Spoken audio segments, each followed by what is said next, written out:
പെരുന്നാളിൻ്റെ 3-4 ദിവസത്തെ ലീവൊക്കെ കഴിഞ്ഞ് പിറ്റേന്ന് ഡ്യൂട്ടിക്ക് പോകണമെന്ന് ആലോചിച്ചപ്പോൾ ഫുൾ ഡേ ഡ്യൂട്ടി എന്നുള്ള ആ ഒരു വിഷമത്തിലാണ് കേട്ടോ പോയത്. കാര്യം ആദ്യത്തെ ആ ഒരു ദിവസം അങ്ങനെയാണല്ലോ.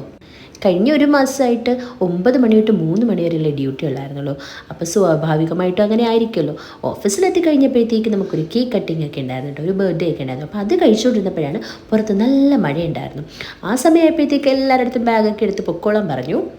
കാര്യം ഷാർജ അജ്മാൻ ഏരിയയിലോട്ടൊക്കെ ട്രാഫിക്കും അതുപോലെ റോഡ് ഫുൾ വെള്ളമൊക്കെ ആയിട്ടുണ്ടായിരുന്നു. നമ്മളിതാ വരുന്ന വഴിക്കൊക്കെ ഫുൾ വെള്ളമായിരുന്നു കേട്ടോ, ഒരു രക്ഷയില്ലായിരുന്നു. എങ്ങനെയും ആണ് കേട്ടോ നമ്മൾ എത്തിപ്പെട്ടത്. കാര്യം 12 മണിക്ക് ഇറങ്ങി നമ്മൾ റൂമിലെത്തിയത് 4 മണിയായി. അപ്പം ഊഹിക്കാലോ എത്ര ഉണ്ടായിരുന്നു എന്ന്. ദേ നമ്മുടെ ഏരിയ എത്തിയപ്പോഴത്തേക്ക് ഫുൾ കടൽ പോലെ കിടക്കുകയായിരുന്നു. അങ്ങനെ എങ്ങനെയെങ്കിലുമൊക്കെ ഒന്ന് പെട്ടെന്ന് വീട്ടിലെത്തിപ്പെട്ടിട്ടുണ്ടായിരുന്നു. അങ്ങനെ ഒരുപാടടുത്ത് മഴയും കാര്യങ്ങളൊക്കെ ഉണ്ടായിരുന്നു. എന്നാലും വേറെ കുഴപ്പങ്ങളൊന്നും ഇല്ലായിരുന്നു കേട്ടോ, എല്ലാവരും സേഫാണ്, ഓക്കെയാണ്. അപ്പോൾ ഇന്നത്തേക്ക് അത്രയേ ഉള്ളൂ.